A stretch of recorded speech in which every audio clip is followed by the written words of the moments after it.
Friends, तो चलिए आप सभी का स्वागत है आपका अपने यूट्यूब चैनल न्यूक्लियस केमिस्ट्री में। आज हम डिस्कशन करेंगे क्लास 12 जिन बच्चों को 2021 में एग्जाम देने हैं उनके लिए कुछ गेसेस पेपर है मेरे पास, कुछ एक्सपेक्टेड क्वेश्चंस है, कुछ वीवीआई क्वेश्चंस है, उनको लेकर के आए हैं और प्रयास करेंगे उनको अच्छा से डील करने का। जिन बच्चों की तैयारी थोड़ा अच्छी नहीं है उनको लिए काफी हेल्पफुल होगा और जिनका तैयारी बढ़िया है आप देख लीजिएगा, इसका रिवीजन कर लीजिए। क्वेश्चंस आने वाले हैं, ज्यादा चांसेस है ये क्वेश्चंस आएंगे आपके एग्जाम में, बोर्ड एग्जाम में आपको नजर आएंगे। इन्हीं जैसा क्वेश्चंस आपको नजर आएगा, यही क्वेश्चंस नजर आएगा, सो आप एक बार जरूर देखें इसे। तो देखिए ज्यादा टाइम न लेते हुए हम लोग डायरेक्ट आ जाते हैं टॉपिक पर। फर्स्ट चैप्टर आपका है ठोस अवस्था। ठोस अवस्था, सॉलिड स्टेट। देखिए ये चैप्टर 4 नंबर के लिए है, थोड़ा सा समझ लीजिए। अगर आप इस चीज को नहीं समझते हैं तो आपको तैयारी करने में असुविधाएं होंगी, आप समझ नहीं पाएंगे कैसे क्वेश्चन आएगा। ऐसे 4 नंबर में एक क्वेश्चन तो आपके पास ऑब्जेक्टिव आएगा, 1 नंबर वाला जिसमें ऑप्शनल होगा, विकल्प होंगे, और एक क्वेश्चन आपके पास आएंगे सब्जेक्टिव, यानी कि इसमें लिखने होंगे आपको। ठीक है, अब ये जो ऑब्जेक्टिव क्वेश्चंस होंगे 1 नंबर, और ये देगा आपको 3 मार्क्स। 3 नंबर 1 और 3 को ऐड करेंगे, 4 पूर जा रहा है। चलिए अब इस 4 नंबर की डिस्कशन कर लेंगे। सबसे पहले देखो, अगर आप सब इस बार 2021 का जो मॉडल पेपर जारी हो चुका है, अगर उसको नहीं बनाए हो तो बना लो, और अगर नहीं बनाना चाहते हो तो कोई बात नहीं है, क्योंकि इस वीडियो की हेल्प से आप सभी को उस मॉडल पेपर सॉल्व करवा दी जाएगी। क्योंकि जो भी वीवीआई क्वेश्चंस हैं उनके लिस्ट में ऐसे क्वेश्चंस भी हैं, यानी जितने भी मॉडल पेपर हैं उनके बेसिस पर ही आपको क्वेश्चंस दिए जा रहे हैं। और प्रयास करेंगे कि टोटल मॉडल पेपर से सारा चीज क्लियर कर ले। कुछ हमारे पास एक्सपेक्टेड क्वेश्चंस हैं उन्हें क्लियर कर ले, और मॉडल पेपर को तो लेकर के चलेंगे ही हम, क्योंकि जैक के द्वारा दिया गया है, सबसे ज्यादा जरूरी है कि उसको समझे। देखो एक क्वेश्चन जो ऑब्जेक्टिव पूछने वाला है, सबसे पहले हम लोग इसका डिस्कशन कर लेते हैं। बिकॉज ये ऑब्जेक्टिव कहाँ से आएंगे, कैसे आएंगे, अगर आप ये जान लोगे तो आप थोड़ा सा मेहनत करना है, 5-10 मिनट मेहनत करना है, 1 नंबर आपका यहाँ से रेडी हो जाता है। बेसी जरूरत नहीं है, फिर आपको एकदम नहीं देखना है, घर में ज्यादा कुछ नहीं करना है, एक बार मन से देख लो, आपको हमेशा याद रहेंगे और आप एग्जाम में टिक करके इसे आओगे। देखो इसमें ज्यादा कुछ नहीं, हम आपको 2 टेबल देंगे याद करने के लिए, उन्हीं 2 टेबल में से एक क्वेश्चन ऑब्जेक्टिव आएगा 1 नंबर पर, क्वेश्चन नंबर 1 पर 1 नंबर के लिए आप उसको टिक कर दोगे, आंसर मिल जाएंगे। एक क्वेश्चन सब्जेक्टिव, इसके प्रैक्टिस आपको काफी चलेगा, बिकॉज तो जो दोनों मॉडल पेपर जारी हुए हैं, दोनों मॉडल पेपर में आपके पास न्यूमेरिकल्स है। ठीक है, और तो हम लोग न्यूमेरिकल का काफी ज्यादा प्रैक्टिस कर लेंगे कि न्यूमेरिकल कैसे पूछेंगे, किस तरह से न्यूमेरिकल हमारा बनेगा, कैसे आसानी से न्यूमेरिकल बना सकते हैं हम लोग, इन सारी चीजों पर डिस्कशन कर लेंगे। दूसरी चीज, कुछ सब्जेक्टिव क्वेश्चन जो डेफिनेशन टर्म में है, जो आने की संभावना जिनकी है, ऐसे मॉडल पेपर में जब दोनों मॉडल पेपर में न्यूमेरिकल दे दिया गया है तो 95% संभावना है कि आपको न्यूमेरिकल ही पूछा जाएगा। लेकिन फिर भी हम लोग कुछ डेफिनेशन टर्म की डिस्कशन कर लेंगे जो आने की संभावना है, चाहे इन कहें तो जो 40% रिड्यूस करने के बाद जो बच गया है उन सारे का डिस्कशन हम लोग करेंगे। तो चलिए पहले ऑब्जेक्टिव को शुरुआत करते हैं, आप देखिए और आनंद लीजिए। चलिए हम लोग स्टार्ट करते हैं ऑब्जेक्टिव क्वेश्चन के लिए। पहला टेबल हमारा होगा टेबल नंबर 1। इस टेबल को देख लीजिए, ज्यादा संभावना है कि ये टेबल से ही क्वेश्चन आपके पास आएंगे, इसलिए इसे आप बढ़िया से देख लीजिएगा। इसमें देखिए हम लोग पढ़ेंगे क्या चीज, ठोस के प्रकार। कौन सा ठोस था, क्रिस्टलीय ठोस। भाई साहब याद रखिएगा ठोस के प्रकार, क्योंकि हम लोग क्रिस्टलीय ठोस ही पढ़ना है इस चैप्टर में मेनली रूप से। इसके बाद आपके पास है इनके अवयवी कण। अवयवी कण या घटक कण एक ही चीज है, अवयवी कण। ठीक है, इसके बाद हम लोग देख लेंगे इनके कुछ उदाहरण, इनके कुछ एग्जाम्पल्स, इनके एग्जाम्पल्स क्या क्या होते हैं, इसे इनके हम लोग डिस्कशन करने वाले हैं। चलिए देखिए, जो फर्स्ट आपके पास ठोस के प्रकार में है वह है आणविक ठोस। आणविक ठोस इंग्लिश में इसे कहा जाता है मोलेक्युलर सॉलिड। Molecular solid. ठीक है, अब देखिए इनके घटक कण क्या है, अवयवी कण क्या होते हैं। तो देखो आणविक ठोस है तो इनके घटक कण अणु होते हैं, इनके घटक कण अणु होते हैं, ठीक है। अब देखो ये आणविक ठोस क्या एक ही प्रकार के, देखो अगर ये सिंगल रहता तो इधर एग्जाम्पल लिख देते, लेकिन ये जो आणविक ठोस है 3 तरह के हैं, और वे कौन कौन से हैं देख लो। इनमें जो फर्स्ट है वह है आपके पास अध्रुवीय आणविक ठोस, अध्रुवीय आणविक ठोस, ठीक है। अध्रुवीय सिर्फ लिख दे रहे हैं, आप समझ जाइएगा, अध्रुवीय आणविक ठोस। सेकेंड जो आपके पास है वह है ध्रुवीय आणविक ठोस, ध्रुवीय आणविक ठोस, ठीक है। अध्रुवीय आणविक ठोस इसको हम लोग नॉन पोलर मोलेकुलर सॉलिड कहेंगे, और एक ध्रुवीय आणविक ठोस हो गया, ये तुम्हारे पास पोलर मोलेकुलर सॉलिड हो गया।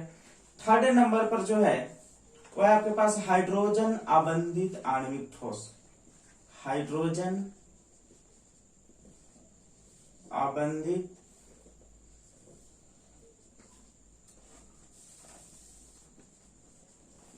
आणविक ठोस, ठीक है।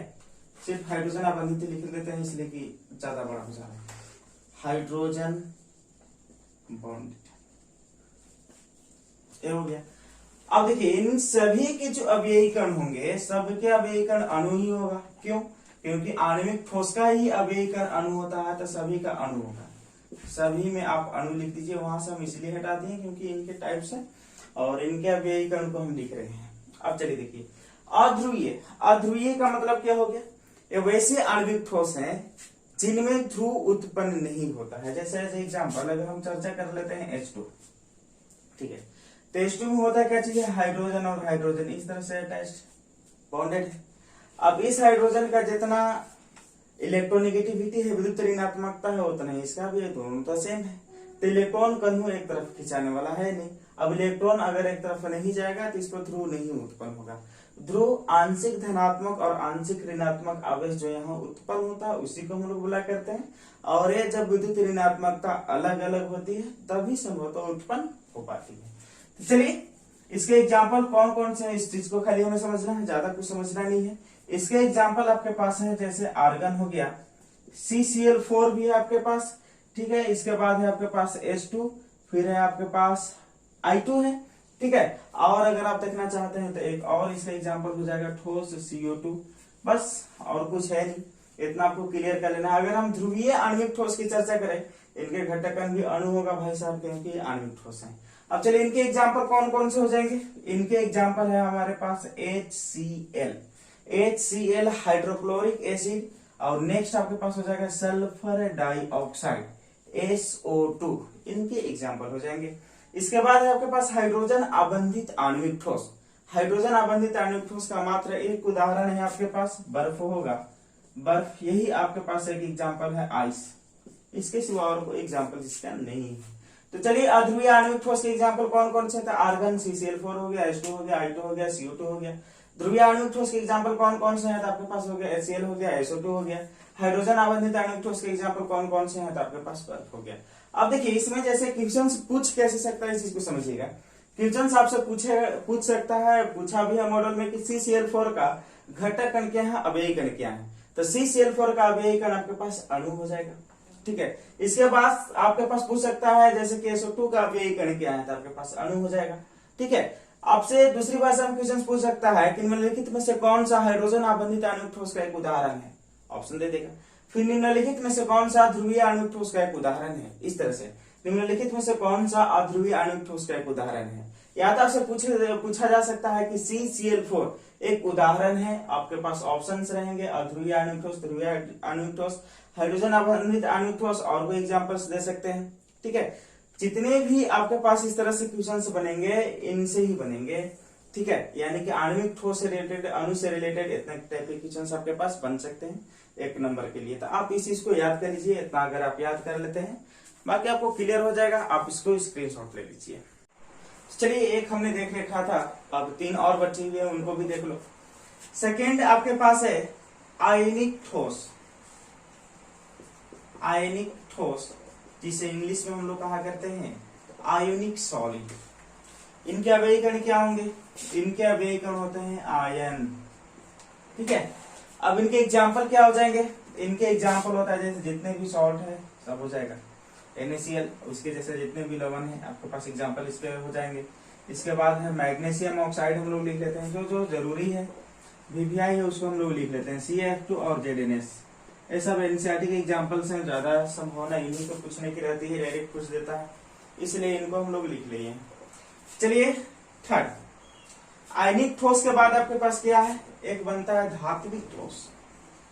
धात्विक ठोस, देखो इसको देखने से ही लग जा रहा है कि धातु से बना हुआ, मेटालिक सॉलिड। ठीक है, अब इनके घटक कण क्या हो जाएंगे, इनके अवयवी कण आपके पास होते हैं धातु। चलो ठीक है, अब चलो धातु, अब जितने भी धातु हैं सब इसके एग्जाम्पल हो जाएंगे, आयरन हो जाएगा, कॉपर हो जाएगा, ठीक है, जिंक हो जाएगा, ठीक है, आगे चल सकते हैं हम लोग। इसके बाद फोर्थ नंबर पे क्या है, फोर्थ नंबर पर है आपके पास सहसंयोजक ठोस। सहसंयोजक ठोस, या तो फिर इसी को हम लोग कहा करते हैं नेटवर्क ठोस। नेटवर्क ठोस, इंग्लिश में इसको बोलेंगे कोवालेंट सॉलिड और नेटवर्क सॉलिड। ठीक है, अब इनके घटक कण क्या हो जाएंगे, इनके घटक कण हो जाएंगे आपके पास परमाणु। ठीक है, अब इनके एग्जाम्पल क्या हो जाएगा, इसका एग्जाम्पल सिलिकॉन डाइऑक्साइड, इसे क्वार्ट्ज भी कहा जाता है। फिर हम लोग ले लेंगे सिलिकॉन कार्बाइड ले लेंगे। ठीक है, इसके बाद आपके पास हो जाएगा हीरा, फेमस है, आपके पास ग्रेफाइट है, फेमस है, आपके पास एलन है, ऐसा फेमस एग्जाम्पल्स हैं कुछ, जिन्हें आपको देख लेना है। चलिए चारों प्रकार हो गए आपके पास, इनसे क्वेश्चंस कैसे बनेंगे आप इस चीज को देख लो। जैसे कि आपसे पूछा जा सकता है कि NaCl का अवयवी कण क्या है, तो आपको एग्जाम जो ऑप्शन होगा उसमें से आयन खोज करके टिक करना होगा। या तो आपके पास पूछे जा सकते हैं कि निम्नलिखित में से आयनिक ठोस के उदाहरण कौन से हैं, निम्नलिखित में से सहसंयोजक ठोस के उदाहरण कौन से हैं। या तो पूछा जा सकता है कि हीरा है एक, इसके बाद ऑप्शन रहेगा आणविक ठोस, आयनिक ठोस, धात्विक ठोस, सहसंयोजक ठोस। आपको उनमें से टिक कर लेना होगा कि इसका सही ऑप्शन क्या होगा। तो चलिए आप एक बार इसका स्क्रीनशॉट ले लीजिए, या तो फिर आप इसको लिख लीजिए। तो चलिए अब हम लोग चर्चा करेंगे नेक्स्ट ऑब्जेक्टिव क्वेश्चन पर, टारगेट करेंगे टेबल नंबर सेकंड। अब देखो यहाँ से भी क्वेश्चन आने की संभावना है, फिर हम एक बार बोल दे रहे हैं कि जो पहला टेबल आपको बताया गया है ज्यादा संभावना है इस बार उसी टेबल से क्वेश्चन आपके पास आएंगे, इसलिए उस टेबल को जरूर देख लीजिएगा, बढ़िया से याद कर लीजिएगा। टेबल नंबर सेकंड, इसमें देखिए हम लोग परमाणु की संख्या की चर्चा करेंगे। देखिए ज्यादा आपको समय हम लेंगे नहीं, ज्यादा डीपली एक्सप्लेन भी इसका नहीं दे पाएंगे, इसलिए कि आप एग्जाम की तैयारी कीजिए, और ऑब्जेक्टिव है तो ऑब्जेक्टिव की तरह ही इसको अभी आप समझिए। जैसे कि फर्स्ट इसमें आपके पास है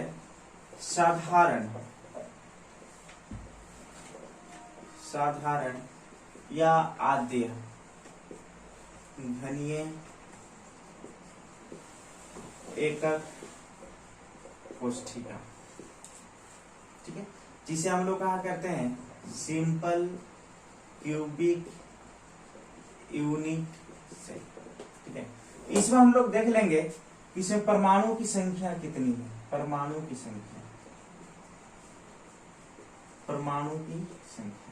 इसी परमाणु की संख्या एक होती है, आप सभी को पता होगा, इसको याद कर लीजिएगा कि इनमें परमाणु की संख्या एक होती है।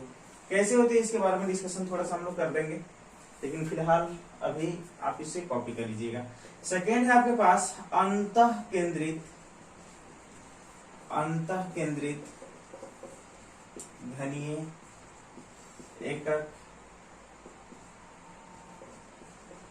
कोष्ठिका, इसे हम लोग बोला करते हैं body centred cubic unit cell. इसको हम लोग शॉर्टकट में BCC के नाम से जानते हैं। इनमें परमाणु की संख्या 2 होती है। ठीक है, इसके बाद थर्ड है आपके पास फलक केंद्रित घनीय एकक कोष्ठिका, इंग्लिश में इसे कहते हैं face centred cubic unit cell. Shortcut में से हम लोग FCC भी कहा करते हैं। इसमें परमाणु की संख्या 4 होती है। एक और है आपके पास अंत्य केंद्रित घनीय एकक कोष्ठिका। अंत्य केंद्रित घनीय एकक कोष्ठिका, हम लोग इसको बोला करते हैं इंड सेंटर क्यूबिक यूनिट से, जिसे हम लोग शॉर्ट में ईसीसी भी बोल सकते हैं। अब चलिए, इसमें परमाणु की संख्या 2 होती है। तो देख लीजिए एक बार, साधारण या आद्य घनीय एकक कोष्ठिका में परमाणु की संख्या 1 होती है। अंतः केंद्रित घनीय एकक कोष्ठिका में परमाणु की संख्या 2 होती है। फलक केंद्रित घनीय एकक कोष्ठिका में परमाणु की संख्या 4 होती है। और अंत्य केंद्रित घनीय एकक कोष्ठिका में परमाणु की संख्या 2 होती है। देख लीजिए एक बार, इसका आप स्क्रीनशॉट ले लीजिए। तो चलिए देख लेते हैं परमाणु की संख्या कैसे कैसे हुई है। सो फर्स्ट आपके पास है साधारण या आद्य घनीय एकक कोष्ठिका, या आद्य घनीय एकक कोष्ठिका। देखो भाई लोग, साधारण है आद्य घनीय एकक कोष्ठिका कॉन्सेप्ट को पहले समझ लो। पहले तो हम लोग एक घनीय एकक कोष्ठिका बना लेते हैं। घनीय एकक कोष्ठिका है बिल्कुल घन जैसा बनाएंगे हम लोग, जैसा आप लोग घन छापते हैं वैसा ही बनाएंगे। अब एक घनीय एकक कोष्ठिका में 8 कॉर्नर होते हैं। 8 कॉर्नर यानी कि 8 आपके पास कोना होता है और 6 गो आपके पास फलक होता है। 8 गो कोना और 6 गो फलक होता है। अब कोना और फलक के विषय में जो जानना है सो समझिएगा। एक कोना, जो आपके पास एक कोना है, एक कोना पर 1/8 परमाणु रहता है। और जो आपके पास एक फलक है, एक फलक पर 1/2 परमाणु रहता है। आप इतना याद कर लीजिएगा, इतना क्लियर कर लीजिएगा। एक कोना पर 1/8 परमाणु उपस्थित होगा और एक फलक पर 1/2 परमाणु उपस्थित होगा।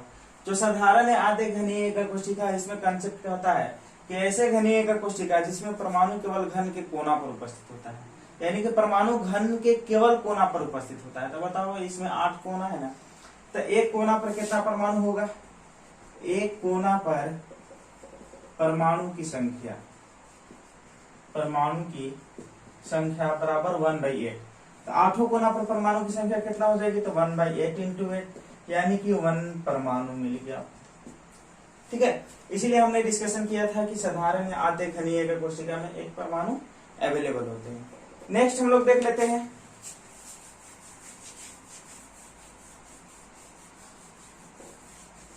नेक्स्ट आपके पास है सेकेंड, अंतः केंद्रित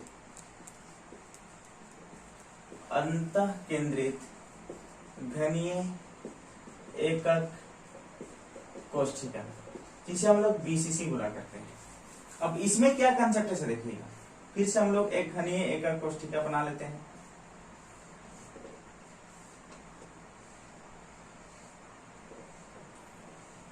बन गया। अब देखिए, इसमें कहता है कि वे घनीय एकक कोष्ठिका जिनमें घन के कोना के अतिरिक्त एक परमाणु इनके अंतः केंद्र में भी उपस्थित हो, उसे हम लोग कहा करते हैं अंतः केंद्रित घनीय एकक कोष्ठिका। ठीक है, वे घनीय एकक कोष्ठिका जिनमें घन के कोनों के अतिरिक्त एक परमाणु इनके अंतः केंद्र में भी उपस्थित हो, अंतः केंद्रित घनीय एकक कोष्ठिका या बीसीसी कहलाता है। तो देखो, घन के कोना पर तो रहबे करेगा, घन के 8 कोना पर रहेगा परमाणु। ठीक है, इसके अतिरिक्त एक परमाणु इसके अंतः केंद्र में भी रहेगा, एक परमाणु। ठीक है, अब देखिए, एक कोना पर कितने परमाणु होता है? 1/8 परमाणु। ठीक है, एक कोना पर 1/8 परमाणु, 8 कोना पर कितना हो जाएगा? 1/8 × 8 बराबर 1 परमाणु। ठीक है, इसके बाद आपके पास कह रहा है कि एक और परमाणु रहेगा घन के कोना में। तो एक परमाणु तो 8 कोना पर मिला करके हो ही गया। एक परमाणु रहेगा घन के कोना में, सॉरी, घन के केंद्र में, यानी कि अंतः केंद्र में एक परमाणु, अंतः केंद्र में एक परमाणु उपस्थित होता है। इसलिए हम लोग डिस्कशन करेंगे कुल परमाणु की। आप देखेंगे कुल परमाणु कितना हो गया। तो कुल परमाणु बराबर हो गया 1 + 1 = 2। हमने कहा आपसे कि बीसीसी में 2 परमाणु उपस्थित होते हैं। आपने देखा कि 2 परमाणु कहां से उपस्थित होते हैं। ठीक है, अब चलिए हमारा नेक्स्ट होगा अंतः केंद्रित घनीय एकक कोष्ठिका हो गया। अब आपके पास होगा फलक केंद्रित घनीय एकक कोष्ठिका, उसको भी समझ लेते हैं। देखो हम ज्यादा कुछ नहीं कर रहे हैं, हम इसी में एडिट करते रहे हैं। थर्ड नंबर है अंतः को कर देंगे फलक, ठीक है। एफसीसी को हम लोग पीसीसी को कर देंगे एफसीसी। यहाँ से परमाणु को हटा देते हैं, ठीक है, यहाँ से परमाणु को हटा देते हैं। अभी थोड़ा सा उसको रहने देते हैं, बाकी यहाँ देते हैं। इसका कॉन्सेप्ट को समझिए। इसका कॉन्सेप्ट कहता है एफसीसी का कि वे घनीय एकक कोष्ठिका जिनमें परमाणु घन के कोनों के अतिरिक्त इनके प्रत्येक फलक के केंद्र पर भी उपस्थित होता है, फलक केंद्रित घनीय एकक कोष्ठिका कहलाता है। तो वो घन के कोना पर तरह करेगा, लेकिन घन के कोना के अतिरिक्त प्रत्येक फलक के केंद्र पर भी परमाणु रहेगा। अब देखो घन के 8 कोना है, 8 कोना पर है, ठीक है, लेकिन इसके प्रत्येक फलक के केंद्र पर 1 2 3 4 5 और 1, ठीक है, 6 फलक होते हैं। 6 फलक को मान लेते हैं कि इधर से एक तो दिखा दो, इधर से दिखा दोगे, इधर से आप दिखा दोगे, इधर से दिखा दोगे। एक फलक जो आगे वाला है और एक जो इधर देखा है वो पीछे वाला फलक के लिए, क्योंकि पीछे वाला फलक को आप देखा कैसे सकते हो, इसलिए दिखाना पड़ रहा है यहाँ पे। तो एक कोना पर 1/8 परमाणु होता है, 8 कोना पर मिलाकर के 1 परमाणु है, इसलिए हमने इसे डिलीट नहीं किया था, इसे इरेज नहीं किया था। अब देखो एक फलक पर 1/2 परमाणु होते हैं, 1/2 परमाणु होते हैं, ठीक है, एक फलक पर 1/2 परमाणु।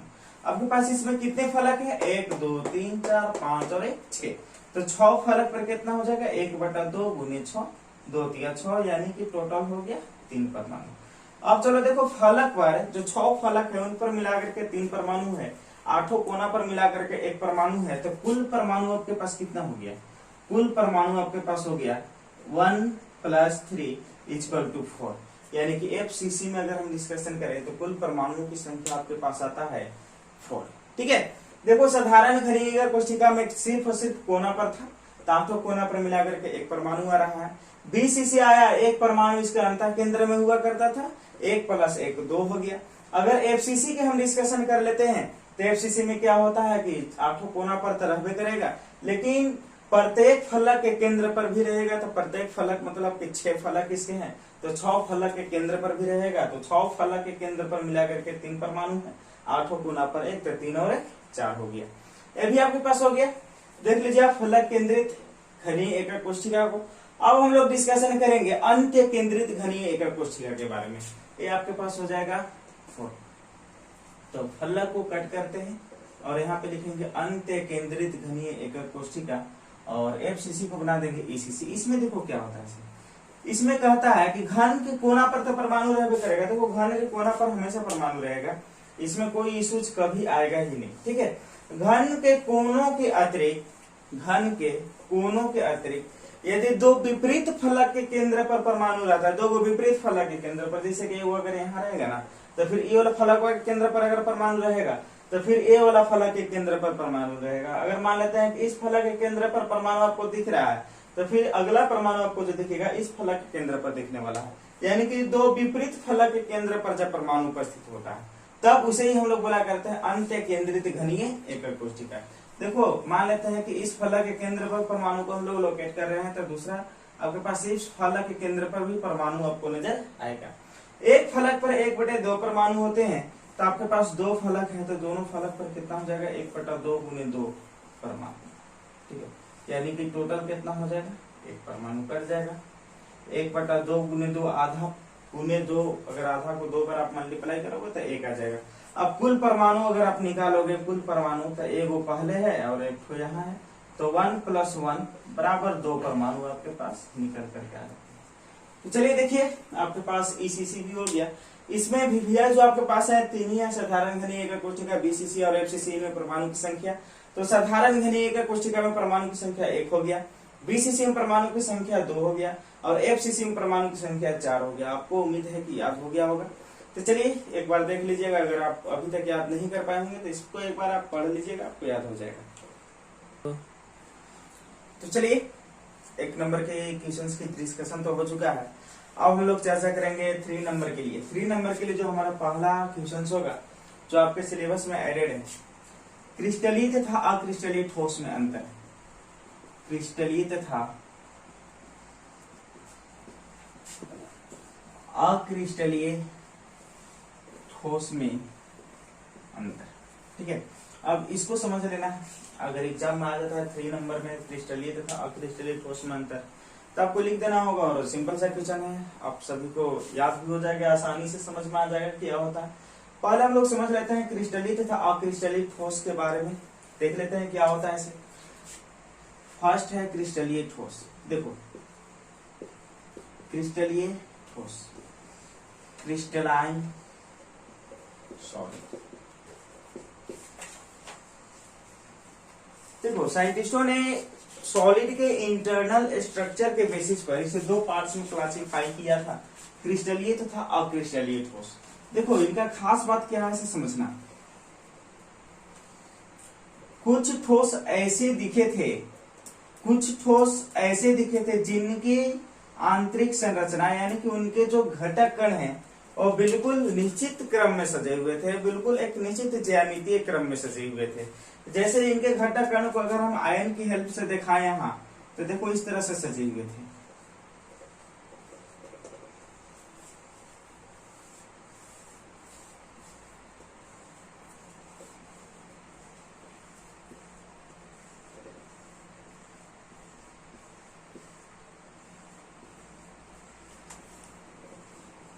यहाँ अगर प्लस है तो यहाँ माइनस होगा, फिर यहाँ पे प्लस, फिर यहाँ माइनस, फिर यहाँ पे प्लस, फिर यहाँ माइनस। देखो घटक कण को हम दिखा रहे हैं प्लस और माइनस से, तो एक निश्चित क्रम में सजा हुआ है। इनके ज्यामितीय कण अगर यहाँ एक प्लस होगा तो यहाँ माइनस होगा, फिर प्लस, फिर माइनस, फिर प्लस, फिर माइनस। देखो ऊपर में प्लस है तो नीचे माइनस होगा, फिर हो जाएगा प्लस, फिर हो जाएगा माइनस, फिर हो जाएगा प्लस, फिर हो जाएगा माइनस, फिर प्लस। यहाँ माइनस है तो यहाँ हो जाएगा प्लस, फिर माइनस, फिर प्लस, फिर माइनस, फिर प्लस, फिर माइनस। फिर आपके पास अगर ऊपर में प्लस है तो हो जाएगा माइनस, फिर प्लस, फिर माइनस, फिर प्लस, फिर माइनस, फिर प्लस। ऊपर में माइनस है तो प्लस हो जाएगा, फिर माइनस, फिर प्लस, फिर माइनस, फिर प्लस हो जाएगा, फिर माइनस। देखो इनके जो ज्यामितीय कण है, इनके जो घटक कण है, बिल्कुल एक निश्चित क्रम में सजे हुए हैं। अब साथ ही आप देखो जैसे कि यहाँ प्लस है तो यहाँ पे माइनस हो गया, यहाँ प्लस है तो यहाँ माइनस हो गया। आप इधर से इधर जाओ चाहे इधर से इधर जाओ, अगर यहाँ पे प्लस है तो इसका भौतिक गुण पॉजिटिव वाला कुछ और होगा, अगर यहाँ पे माइनस हो गया तो इसका भौतिक गुण कुछ और हो जाएगा। अब यहाँ पे जो भौतिक गुण फिजिकल प्रॉपर्टी की हम चर्चा करेंगे, डेट मीन्स हमारे पास होगा जैसे प्रतिरोधकता, अपवर्तनांक, इनकी हम चर्चा करेंगे। कि मान लेते हैं किसी भी दिशा में चल जाओ, अगर इधर से इधर जाते हैं तो देखो प्लस फिर मिला, फिर माइनस, फिर प्लस, फिर माइनस, फिर प्लस, फिर माइनस, यानी कि भौतिक गुण आपका चेंज हो रहा है। अगर इधर से ऊपर से नीचे आ जाते हैं प्लस माइनस, प्लस माइनस, फिर प्लस मिल जाता है, यानी कि इस दिशा में भी आने पर आपके पास भौतिक गुण चेंज हो जा रहा है। तो देखो आप इसमें किसी भी दिशा में ट्रेवल कर लो, भौतिक गुण आपको अलग अलग दिख रहे हैं। तो इस प्रकृति को हम लोग बोला करते हैं विषम दैशिक प्रकृति। देखो विषम दैशिक प्रकृति, इसका मतलब समझ लेना। विषम मतलब होता है अलग अलग, और इसके बाद है आपके पास दैशिक यानी कि दिशा, यानी कि अलग अलग दिशा में जाने पर आप ये देख रहे हैं कि अलग अलग प्रकार की प्रकृति, भौतिक प्रकृति जब आपको मिलेगी तब उसे हम लोग बोला करेंगे विषम दैशिक प्रकृति। देखो अब इनका जस्ट हम अक्रिस्टलीय ठोस की चर्चा करें, इनका अपोजिट साइड में अक्रिस्टलीय ठोस ले लें, अक्रिस्टलीय ठोस, तो इनमें जस्ट इनका अपोजिट वाला काम होता है। अब इनके जो घटक कण हैं वह निश्चित क्रम में सजे हुए हैं नहीं, वे अनिश्चित क्रम में सजे हुए हैं। देखो इनके घटक कण बिल्कुल निश्चित क्रम में सजे हुए हैं, लेकिन उनके घटक कण अनिश्चित क्रम में सजे हुए हैं। ये देखो विषम दैशिक प्रकृति को दर्शाते हैं, और ये जो है समदैशिक प्रकृति दर्शाता है, समदैशिक प्रकृति, एक समदैशिक प्रकृति दर्शाते हैं। तो दो डिफरेंस आपके पास यहाँ मिल गया। पहला कि इनके घटक कण निश्चित क्रम में सजे हुए हैं, इनके घटक कण अनिश्चित क्रम में सजे हुए हैं। ठीक है, इसमें क्या हो रहा है कि ये विषम दैशिक प्रकृति दर्शा रहे हैं, इनमें क्या हो रहा है, ये समदैशिक प्रकृति दर्शा रहे हैं। देखो इसमें जैसे प्लस माइनस का अरेंजमेंट है, एक प्लस एक माइनस, एक प्लस एक माइनस, वैसा तो वहां मिलने वाला है नहीं।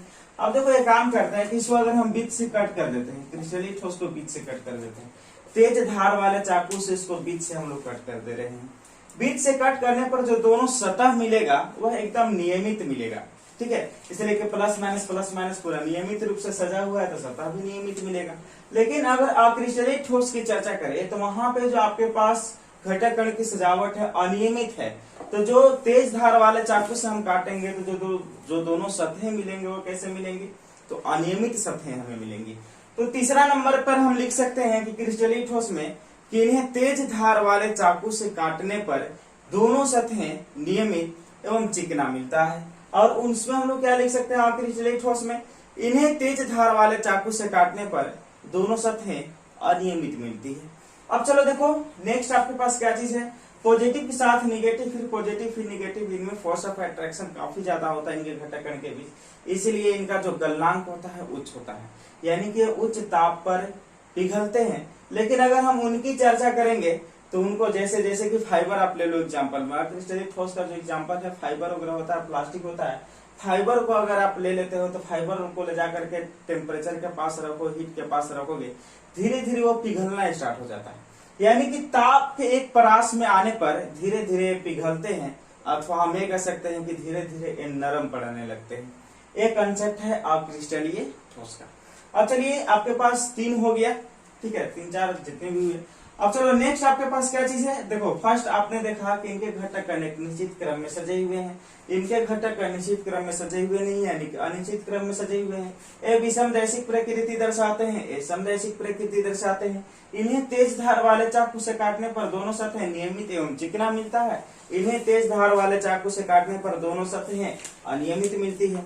फिर हमने क्या पढ़ा कि इनका गलनांक उच्च होता है, ठीक है, ये उच्च ताप पर पिघलते हैं और ये ताप के एक परास में धीरे धीरे नरम पड़ते हैं, धीरे धीरे मुलायम होते हैं। ये हो गया। इसके बाद नेक्स्ट नंबर आता है जो आपके पास क्रिस्टलीय ठोस है, इन्हें वास्तविक ठोस कहा जाता है, इन्हें वास्तविक ठोस कहा जाता है। जबकि आपके पास अक्रिस्टलीय ठोस है, इन्हें अतिशीतित द्रव कहा जाता है, इन्हें अतिशीतित द्रव कहा जाता है और इन्हें कहा जाता है वास्तविक ठोस। तो 3 नंबर के लिए आप इतना सारा लिख देंगे, काफी है, मार्क्स आपको मिल जाएंगे। तो चलिए अगले क्वेश्चन की ओर हम लोग चलते हैं। अगला क्वेश्चन क्या चीज है सो देख लीजिए।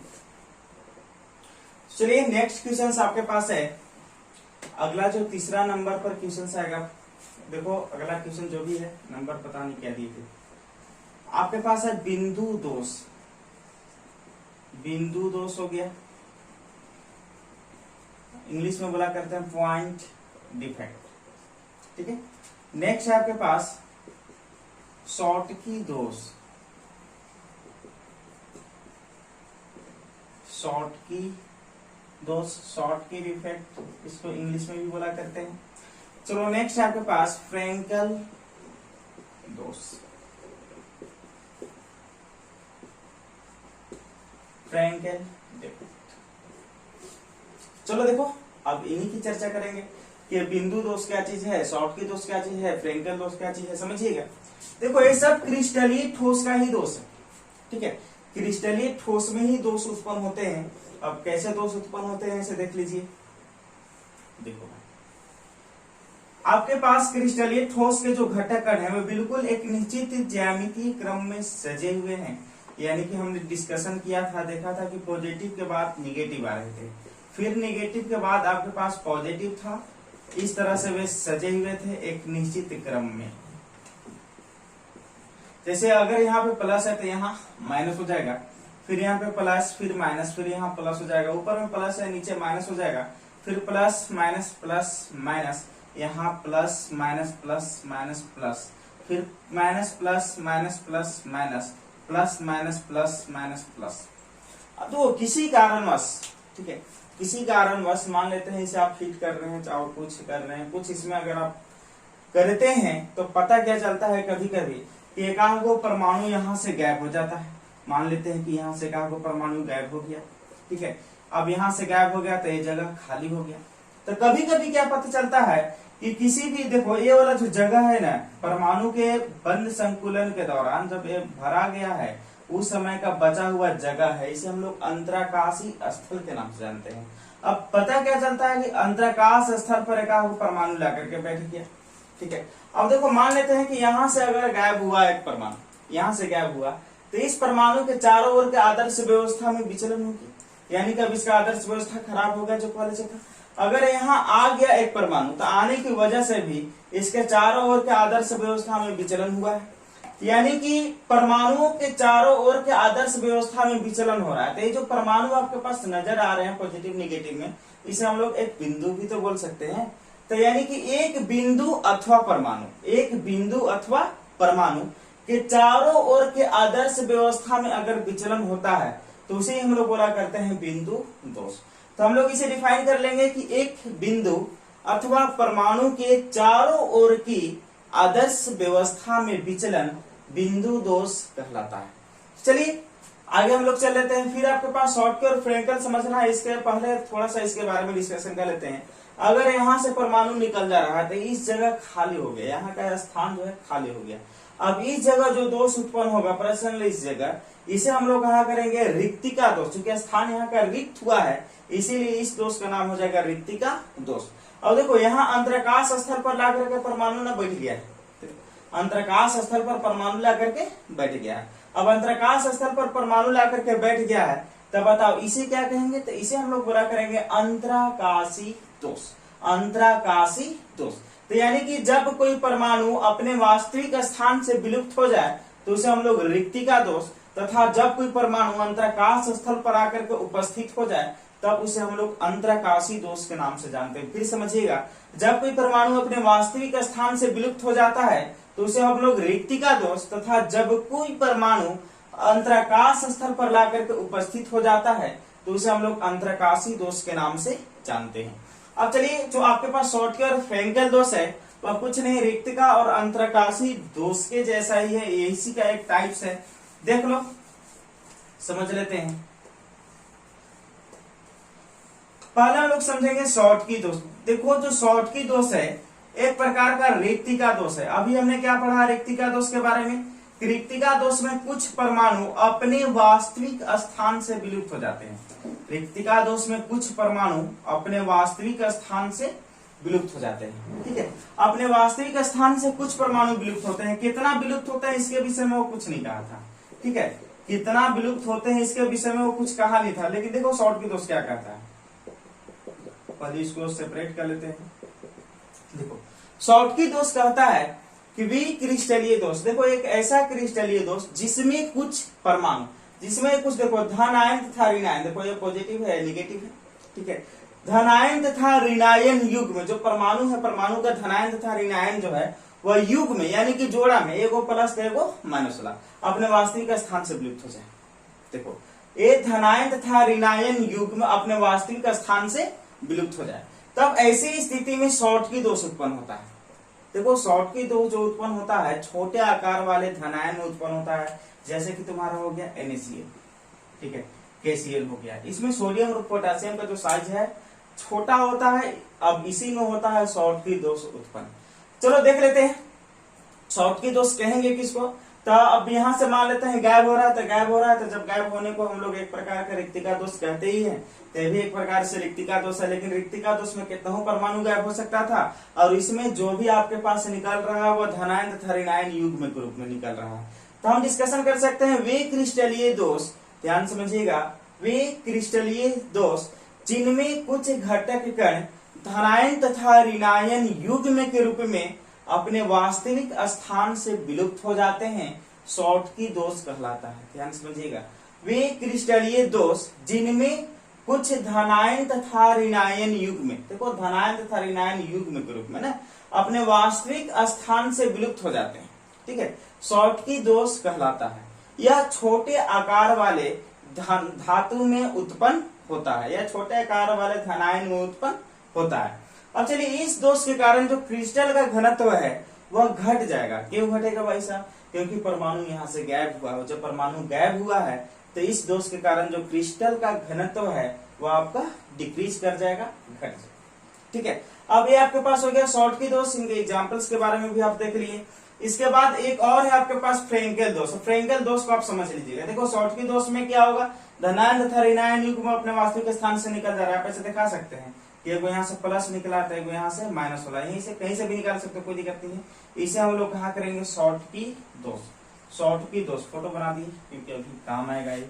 अब चलिए देख लेते हैं, अगला आपके पास है फ्रेंकेल दोष। देख लो फ्रेंकेल दोष में क्या होता है। फिर से हम लोग बना लेते हैं गोला। इसे समझने में आपको काफी सहायता मिलेगी, आसानी से समझ में आ जाएगा। प्लस माइनस, फिर यहाँ है माइनस प्लस, प्लस माइनस, फिर यहाँ आ जाएगा माइनस प्लस। ठीक है, इसमें क्या होता है देखिएगा, कुछ ऐसे क्रिस्टलीय दोष उत्पन्न होते हैं जिनमें कुछ घटक हैं। देखो जैसे कि इसे हम हीट कर रहे हैं, ठीक है, AgCl आपके पास है, ZnS है, इसे आप हीट कर रहे हैं, ठीक है। ये बड़े आकार वाले धनायन में होता है, जिनमें कि धनायन का आकार थोड़ा सा बड़ा होता है। अब देखो होता क्या चीज है कि यहाँ से प्लस वाला गायब हुआ, देखो यहां से गायब हुआ और इसी क्रिस्टल के इस स्थान पर जाकर के बैठ गया अंतराकाश स्थल पर। देखो अपने वास्तविक स्थान से हटा और इसी में अंतराकाश स्थल पर जाकर के बैठ गया। तब इस दोष को हम लोग कहा करते हैं फ्रैंकेल दोष, ठीक है, इसे हम लोग कहा करते हैं फ्रैंकेल दोष। डिफाइन कैसे करेंगे? वे क्रिस्टलीय दोष, वे क्रिस्टलीय दोष है क्रिस्टल का वह दोष जिनमें कुछ घटक कण अपने वास्तविक स्थान से विलुप्त होकर, अपने वास्तविक स्थान से विलुप्त होकर अंतराकाश स्थल पर उपस्थित हो जाते हैं, फ्रैंकेल दोष कहलाता है। ध्यान समझिएगा, वे क्रिस्टलीय दोष जिनमें कुछ घटक कण, जो आपके पास घटक कण है या परमाणु कह सकते हैं, ठीक है, अपने वास्तविक स्थान से विलुप्त होकर अंतराकाश स्थल पर उपस्थित हो जाता है, फ्रैंकेल दोष कहलाता है। अब इस दोष के कारण जो क्रिस्टल का घनत्व है उसके बारे में क्या डिस्कशन करेंगे? तो वह अपरिवर्तित रहेगा, वह चेंज नहीं होगा। तो हम लोग डिस्कशन करेंगे इस दोष के कारण क्रिस्टल का घनत्व अपरिवर्तित रहेगा। अब इसका एग्जांपल क्या हो जाएगा? जैसे कि ZnS ले लेते हैं, AgBr ले लेते हैं। एक चीज याद रखिएगा, जो आपके पास AgBr है, AgBr सिल्वर ब्रोमाइड, वह शॉर्टकी तथा फ्रैंकल, शॉर्टकी तथा फ्रैंकल दोनों प्रकार के दोष का उदाहरण है। AgBr शॉर्टकी तथा फ्रैंकल, शॉर्टकी तथा फ्रैंकल दोनों प्रकार के दोष का उदाहरण है, ठीक है। ये शॉर्टकी दोष भी शो करता है और फ्रैंकल दोष भी शो करता है। इस तरह से आपका दोष हुआ खत्म। पहला था आपके पास बिंदु दोष, यानी कि एक बिंदु या अथवा परमाणु के चारों ओर के आदर्श व्यवस्था में विचलन, बिंदु दोष कहलाता है। फिर आपके पास था शॉर्टकी दोष। शॉर्टकी दोष क्या कहते हैं? वे क्रिस्टलीय दोष जिनमें कुछ घटक कण, जिनमें कुछ घटक कण अपने वास्तविक स्थान से धनायन तथा ऋणायन युग्म के रूप में, धनायन तथा ऋणायन युग्म के रूप में विलुप्त हो जाते हैं, शॉर्टकी दोष कहलाता है। यह छोटे आकार वाले धनायन में होता है या छोटे आकार वाले धातु आयन में होता है। अब इस दोष के कारण जो क्रिस्टल का घनत्व है वो घट जाता है। अगला आपके पास फ्रैंकल दोष। फ्रैंकल दोष किसे कहते हैं? क्रिस्टल का वह दोष जिसमें कुछ घटक कण अपने वास्तविक स्थान से विलुप्त होकर अंतराकाश स्थल पर उपस्थित हो जाता है, फ्रैंकल दोष कहलाता है। इस दोष के कारण क्रिस्टल का घनत्व अपरिवर्तित रहता है। क्लियर है? ये था आपके पास दोष। दोष का भी काम खत्म। दो टाइप के हम लोग क्वेश्चंस का डिस्कशन कर लिए। अब अगला बार जो हम लोग क्वेश्चन का डिस्कशन करने वाले हैं नेक्स्ट, इसमें 3 क्वेश्चंस और हम लोग सब्जेक्टिव मिलेंगे, लिखने वाला मिलेंगे, जिसमें अनिचुंबकीय, प्रतिचुंबकीय और लौह चुंबकीय होगा। इसके बाद हम लोग डिस्कशन करेंगे कुछ न्यूमेरिकल्स की, और वैसे न्यूमेरिकल्स जो आपके एग्जाम में आने योग्य है, आपके एग्जाम में आने लायक है, और ज्यादा संभावना है कि न्यूमेरिकल ही इस बार आएगा, इसलिए न्यूमेरिकल पर ज्यादा प्रैक्टिस करेंगे। इन सारे चीजों को भी आप देख लीजिएगा एक बार अपने नोट्स से। अगर आपके पास नहीं होगा तो आपको नोट्स प्रोवाइड कर दी जाएगी, उसमें से आप देख करके लिख लीजिएगा, या तो फिर आप इसको अगर समझ चुके होंगे तो खुद से लिख लीजिएगा, अपने लैंग्वेज में बुक की हेल्प से लिख लीजिएगा और आप याद कर लीजिए। अगला बार हम लोग मिलेंगे तो न्यूमेरिकल के साथ मिलेंगे। आज इतना ही, धन्यवाद।